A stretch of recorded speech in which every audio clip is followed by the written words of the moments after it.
అడుగు అడుగున ధనదాహం, అధికారంపై అధిక మోహం, వ్యసనాలపై తగని వ్యామోహం. ఆధునిక సమాజమేవో ఆటవిక సమూహం, స్వార్థపరుల సందోహంలో ధర్మం ఉనికేవో సందేహం. మనసున్న మనిషికి ప్రతి నిమిషం ఎదురయ్యేను ఓ పద్మవ్యూహం, పద్మవ్యూహం, పద్మవ్యూహం.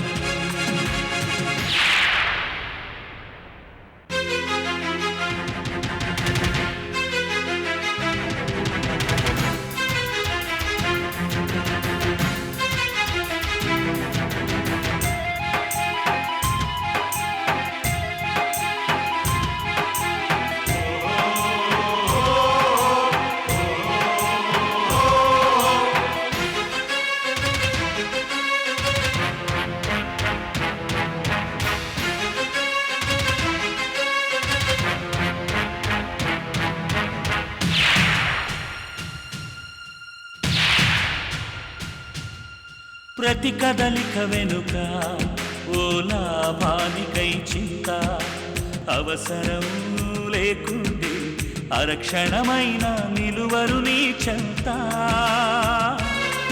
ఇది కన్నీటినే వేలం వేసే కసాయి సంత, ఇది కన్నీటినే వేలం వేసే కసాయి సంత. విలువలకై వెతుకులాగా నేడొక పెద్ద వింత, విలువలకై వెతుకులాగా నేడొక పెద్ద వింత. అమ్మ అంటే లెక్కలేదా? నీకు మాత్రం నేనంటే ప్రేమ ఉందా? మిత్ర, నీకు చూస్తుంటే చాలుగా, నాకు ఆంటీ ఉంటే చాలు. ఆ ఆంటీతో మాట్లాడుతుంటే నాకు చాలా బాగుంటుంది. నాతో పాటు ఆడుతుంది, మాట్లాడుతుంది, కథలు చెప్తుంది, నవ్విస్తుంది. నీలాగా ఆఫీసు బిజీ అంటూ విసుక్కోదు. మిత్ర, అలా మాట్లాడకమ్మా. నాకు నీకన్నా ఏది ఎక్కువ కాదు.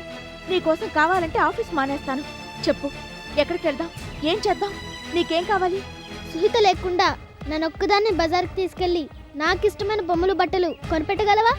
దానికిష్టమైన పార్కులకి కాకుండా నాకిష్టమైన సినిమాలకి నన్నొక్కదాన్ని తీసుకెళ్ళగలవా?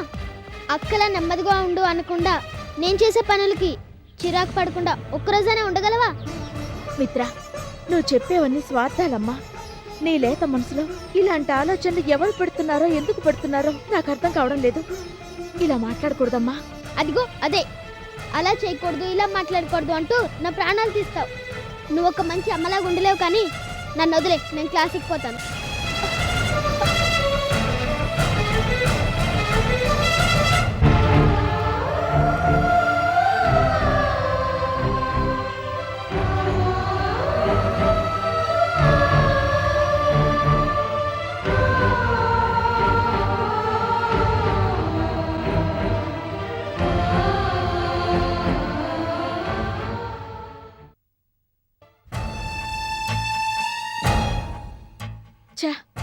కొద్దిలో మిస్ అయిపోయాను. నేనెళ్లేసరికి అప్పుడే ఆవిడ వెళ్ళిపోయిందట. అదే ఈరోజు నాకు దొరుకుంటేనా తాడో పేడో తేల్చేసేదాన్ని. అయినా ఇలా ఎన్ని రోజులు నువ్వు మాత్రం నీ పనులన్నీ మానుకుని స్కూల్ దగ్గర కాపలా కూర్చోగలవు? గౌరమ్మక్కర్లేదు బాబు. రేపటి నుంచి స్కూల్ కాడికి నేనెళ్తాను. ఆ వాచ్మెన్ తో మాట మంతి ఆడుకుంటూ నేను కాపలా కూర్చుంటాను. Best idea Gauri. పెంచలం అయితేనే కరెక్ట్. తనైతే ఓపికగా రోజంతా కూర్చుని పట్టుకోగలదు. ఒకవేళ నా చేతికి దొరికిందా తస్సదియ్య అయిపోయిందన్నమాట ఆ మాయిదారాంటి. కానీ పెంచలమ్మా, నువ్వు వెళ్తున్న విషయం పొరపాటున కూడా పిల్లల ముందు అనకు. వాళ్ళు స్కూలుకి వెళ్ళిపోయాక వెళ్ళు. అదే మిత్రకి తెలిసిందనుకో, ఆమెకి చెప్పేస్తుంది. ఎలా చెప్తుంది గౌరీ? ఆవిడ స్కూల్ దగ్గరికి వస్తేనేగా చెప్తుంది. వస్తే అక్కడ ఎలాగో పెంచలం ఉండనే ఉందిగా. మిత్రని తక్కువగా అంచనా వేయకు వర్ధన్. అది ఈ మధ్య వెదవ తెలివితేటలు చాలా నేర్చుకుంది. ఏదో మాయ చేసి ఆమెకు చెప్పేస్తుంది. మిత్ర మీద నీ చిరాకంతా అది పాడైపోతుందనేగా. లేకపోతే కన్నబిడ్డ మీద కోపం ఎందుకుంటుంది వర్ధన్? అలాంటప్పుడు చిరాకును దాచుకో. ఊరికే అనవసరంగా దాని మీద కోప్పడకు. దానివల్ల మిత్రకు నువ్వంటే భయం పెరిగిపోయి ఎవరో ముక్కు మొహం తెలియని ఆవిడికి మరింత దగ్గరయ్యే ప్రమాదం ఉంది. నిజమే, నువ్వు చెప్పేవన్నీ నాకు తెలుసు వర్ధన్. కానీ ఏమీ చేయలేని అసహాయత నన్నిలా అరిచేటట్టు చేస్తుంది. గౌరీ, చాలా మంది గొప్పవాళ్ళు వాళ్ళ తప్పును వాళ్ళు తెలుసుకున్న వాళ్ళేనట. నీకున్న ఓర్పుకి సహనానికి ఇది గొప్ప విజయం కాదు. ప్రయత్నించు. వరదన బాబు చెప్పింది 100కి 100 కరెక్టేనమ్మా. నువ్వు మిత్రముతో ఇదివరకటి కన్నా పేవగా ఉండాలా. తిట్టి సాధించలేంది పేవతో సాధించొచ్చమ్మా. పెంచలమ్మా, నేను జీవితంలో సాధించినవన్నీ ఒక ఎత్తు. తల్లిగా నేను నా బిడ్డల్ని బాగా పెంచగలగడం ఒక ఎత్తు అనుకుంటూ వచ్చాను. ఇందులో ఓడిపోతున్నానేమో అనిపిస్తేనే భరించలేకపోతున్నాను. నా గుండె మండిపోతోంది. గౌరీ, మనం డీల్ చేస్తున్నది పువ్వుల కంటే సుకుమారమైన పసిపిల్లలతో.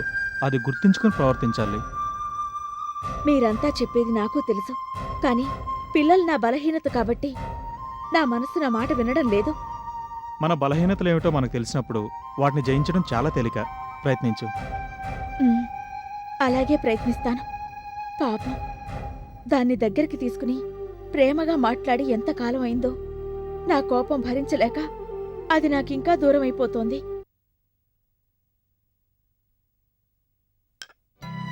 ఆ కృష్ణేశ్వరరావు మన నుండి తన చేతికి దక్కించుకున్న కాంట్రాక్ట్ విషయం మర్చిపో శ్రీనాథ్. ఇలా గొప్పలు చెప్పుకునే వాళ్ళ గురించి ఎక్కువగా ఆలోచించకు. వాళ్ళు ఎప్పటికైనా ఆరిపోవాల్సిందే. అది కాదు సార్, మనకి చేయగలిగే కెపాసిటీ ఉంది. డీల్ చేయజారిపోతుంటే ఎందుకు ఊరుకోవాలి సార్?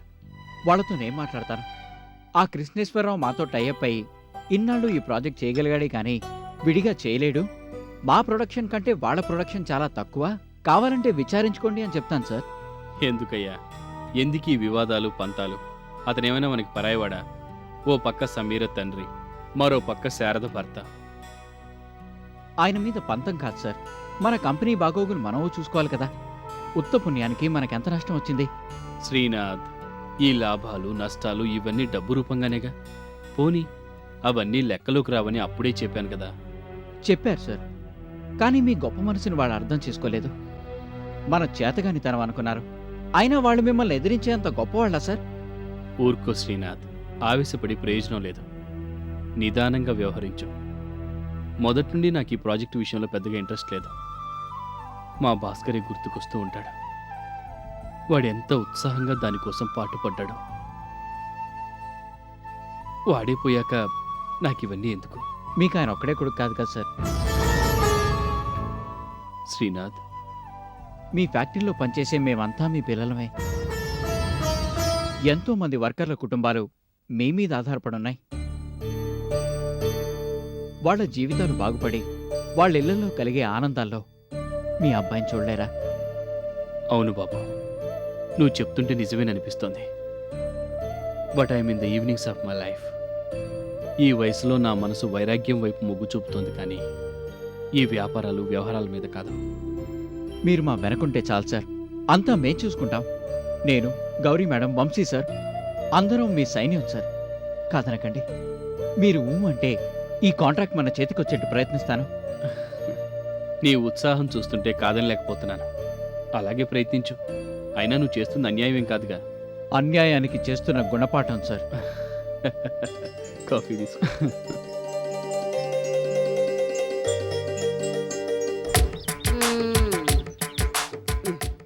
ఏరా తమ్ముడు, అక్క నెలకి ఎంత సంపాదిస్తావు?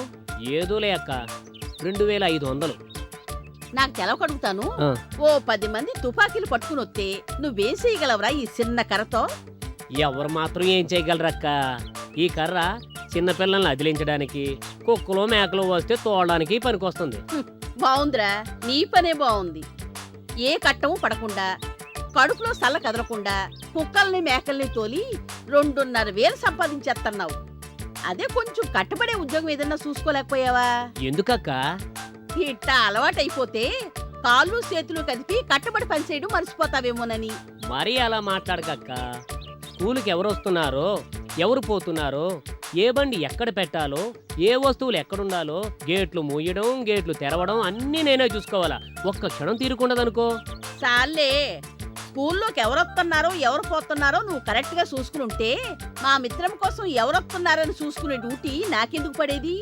లంచ్ టైంలో వచ్చి అమ్మల్ని ఆపి మీ పిల్లలెవరో చెప్పండి, లేకపోతే లోపలికి పంపించము అని అనలేంగా అక్క. అవునులే, పీత కట్టాలి పీతవి, నిన్ననే లాభంలే. ఆ?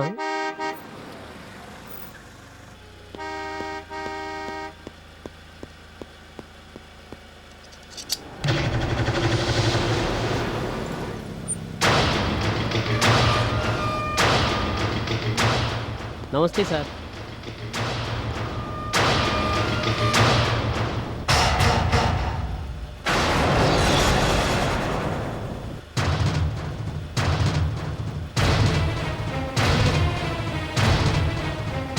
డ్రైవర్ కార్ వెనక్కి పోని. Right sir.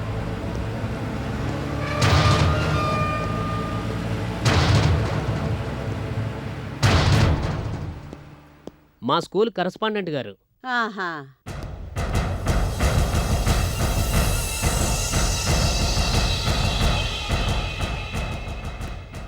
మేడం ఎస్, ఒకసారి ఫోన్ చేసుకోవాలి.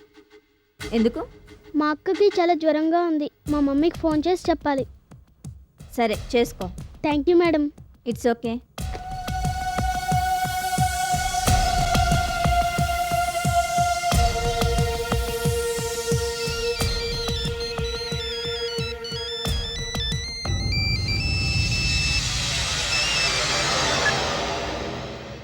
హలో. హలో ఆంటీ, నేను మిత్రని. హాయ్ మిత్ర. ఆంటీ, మీరు స్కూల్కి రాకండి. మమ్మీ పెంచలమని కాపలా పెట్టింది. నాకు తెలుసు. ఎలా తెలుసా ఆంటీ?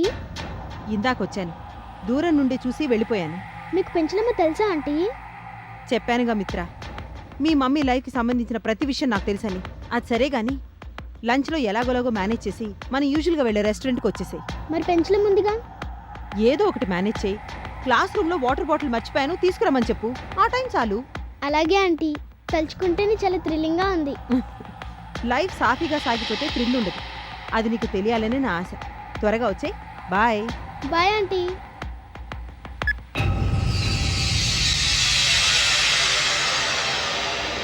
నేను స్కూల్ గేట్ కాడే కూర్చున్నానమ్మా. మిత్రం దగ్గరికి ఎవరు రాలేదు. మధ్యాహ్నం అప్పుడు కూడా టిఫిన్ నేనే పెట్టాను.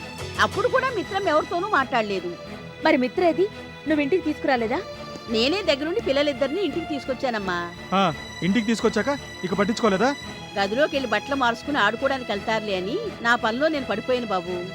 ఆ టైంలో అది తప్పించుకుని వెళ్ళిపోయి ఉంటుంది. చూసావా వర్ధన్, దానికి పెంచలమ్మ కాపలా ఉన్న విషయం తెలిసిపోయి ఆవిడకి చెప్పేసింది. ఆవిడ రాకుండా చేసి ఇదే అక్కడికి పారిపోయింది. ఆ వయసులో పిల్లలకు ఉండాల్సిన బుద్ధులేనా ఇవి? ఎంత మాత్రమూ కాదు, ఎవరో వెనకుండి తెలివిగా చేయిస్తే తప్ప పిల్లలు ఇలాంటి పనులు చేయరు. అందుకే నేనింత బాధపడుతున్నాను. నాకు ఇదేం కర్మ?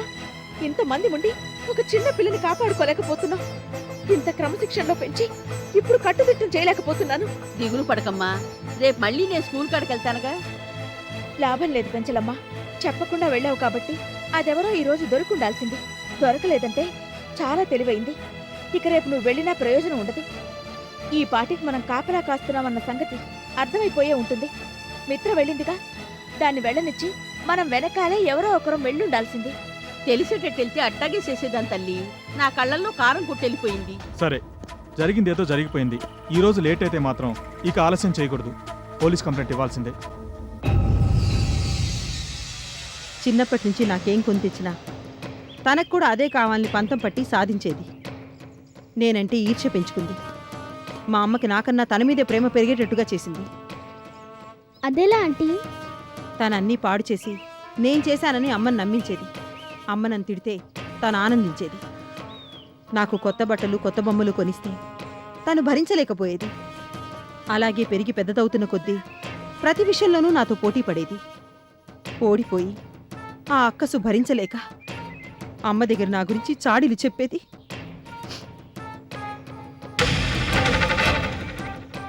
నేను నా మనసులో మాట మనసులో ఉంచుకోలేక బయటికి చెప్పలేక చాలా బాధపడేదాన్ని. రాత్రిలో ఒక్కదాన్ని బెడ్ మీద కూర్చుని గౌరీ ఎందుకు ఇలా చేస్తోంది, ఒక చెల్లెలా నన్నెందుకు ప్రేమించట్లేదు, అమ్మనెందుకు ప్రేమించనివ్వట్లేదు అని ఏడ్చేదాన్ని. నో ఆంటీ, మీరు ఏడవకండి ప్లీజ్. నేను కాలేజీలో చేరితే తను కూడా పట్టుబట్టి కాలేజీలో చేరింది. తన నటనతో మంచితనమనే ముసుగుతో లెక్చరర్స్ అందరినీ తన వైపుకు తిప్పుకుంది. నన్ను వాళ్ళందరి దగ్గర చెడుగా చిత్రించేది. నాకింట్లోనే కాదు బయట కూడా తనతో బాధలు మొదలయ్యాయి. నాకు పెళ్ళై ఒక పాప పుట్టింది. తను కూడా నాకు దూరం అయింది. నేనిప్పుడు ఒంటరిదాన్ని, నాకెవరూ లేరు. నా బాధ కనీసం నా కన్నతల్లితో కూడా పంచుకోలేను. నాలాగా నువ్వు నీ జీవితంలో ఒంటరితనం ఫీల్ అవ్వకూడదు. ఇద్దరు పిల్లలు ఉన్నప్పుడు వాళ్ళ మధ్య కంపారిజన్ ఎంత భయంకరంగా ఉంటుందో నాకు అనుభవం వల్ల తెలుసు. దీనివల్ల నువ్వెంత బాధపడుతున్నావు నిన్ను చూస్తుంటేనే నాకు అర్థమవుతుంది. సుహితకి మంచి మార్కులు వస్తాయి. సుహిత చాలా మంచిది, చాలా నెమ్మదస్తురాలు. అమ్మ నాన్న చెప్పిన మాట వింటుంది. అలా ఉండాలి, ఇలా చదవాలి అంటూ నన్ను ఎప్పుడు దాంతో కంపేర్ చేసి ఏడిపించేస్తుంది మమ్మీ. చూసావా, మీ మమ్మీ ఒక పెద్ద శాడిస్ట్. మా మమ్మీ నన్ను ప్రతి విషయంలో తప్పుపట్టి సాధిస్తుంటే నేను ఏడ్చేదాన్ని. అప్పుడు ఆ గౌరి సంతోషించేది. ఇప్పుడు కూడా నిన్ను బాధ పెట్టడంలో తన ఉద్దేశం అదే. డాడీ తాతయ్య కూడా మమ్మీనే సపోర్ట్ చేస్తారు. ఇదంతా ఆ గౌరి మాయ వల్ల. ఎవరినైనా సరే తన నటనతో అధికారంతో కంట్రోల్ చేయాలని చూస్తుంది. ఎవరైనా తన మాట వినకపోతే భరించలేదు. మళ్ళీ ఏడ్చో సాధించో ఎలాగైనా వాళ్ళని తన అధికారంలోకి తెచ్చుకునేదాకా నిద్రపోదు. కానీ నేను తనకి పుట్టలేదని నాకు తెలుసుగా ఆంటీ. నాకు ఆ ఇంట్లో ఏ హక్కు లేనట్లుగా అనిపించి ఏడుపు వస్తుంది. నీకు ఈ విషయం తెలిసినట్టుగా మమ్మీకి అనుమానం వచ్చేట్టుగా ప్రవర్తించలేదు కదా? లేదు, ఆ బాధంతా నాలో నేనే దాచుకున్నాను. నా చేయి కోసుకున్నప్పుడు కూడా ఎవ్వరికీ చెప్పుకోలేదు. గుడ్, అలాగే మెయింటైన్ చెయ్యి. ఎవరికీ చెప్పొద్దు. నువ్వు ఆ ఇంట్లో పుట్టకపోయినా అక్కడ నీకు అధికారం లేదని ఫీల్ అవ్వద్దు. నిన్ను నువ్వు తక్కువ చేసుకోవద్దమ్మా. మీ మమ్మీ మా ఇంట్లో పనికని చెప్పి వచ్చి నా హక్కులన్నీ తను అనుభవించి నన్ను డామినేట్ చేయలేదు. ఇప్పుడు నువ్వు కూడా అలాగే చేసి తనకి బుద్ధి చెప్పాలి. తను వద్దన్న పనల్లా చేసి తన్ని ఏడిపించాలి. ఆ ఇంట్లో నీకు సర్వాధికారాలు ఉన్నాయని ప్రూవ్ చేయాలి. నిజానికి నువ్వు ఆ ఇంట్లో పుట్టకపోయినా ఎవరో నాలాంటి తల్లికి పుట్టుంటావు కదా. నీ తల్లి నుండి నిన్ను దూరం చేసినందుకు నువ్వు తనకి బుద్ధి చెప్పాలి. నేనేం చెయ్యాలంటీ? ఆ ఇంట్లోనే ఉంటూ నువ్వు బలమైన శత్రువుగా ఎదగాలి. బయట ఉండి ఏమీ చేయలేని నాకు నువ్వు సహాయం చేయాలి. మానిద్దరి పగ నువ్వే తీరేట్టు చేయాలి. నిన్ను నీ తల్లి కాకుండా చేసింది, నన్ను నా బిడ్డకు కాకుండా చేసింది. అందుకు ప్రతీకారం నువ్వే తీర్చుకోవాలి తల్లి. ఆంటీ, మీకు తెలుసా ఆంటీ, మా అమ్మ ఎవరు? నేనెవరికి పుట్టాను? పిచ్చి తల్లి, నీ కన్న తల్లెవరూ తెలుసుకోవడానికి ఎంత బాధపడుతున్నావమ్మా. చెప్పాను, సమయం వచ్చినప్పుడు తప్పకుండా చెప్పాను. అప్పటిదాకా వెయిట్ చేయమ్మా. మీ మమ్మీని చూస్తే ఎంత కోపంగా ఉందో తెలుసా aunty? Good, keep it up. నీ మమ్మీని వంచే మార్గం, ఆ తల దించే సలహా నేనే చెప్తాను. అప్పటిదాకా వెయిట్ చేయమ్మా.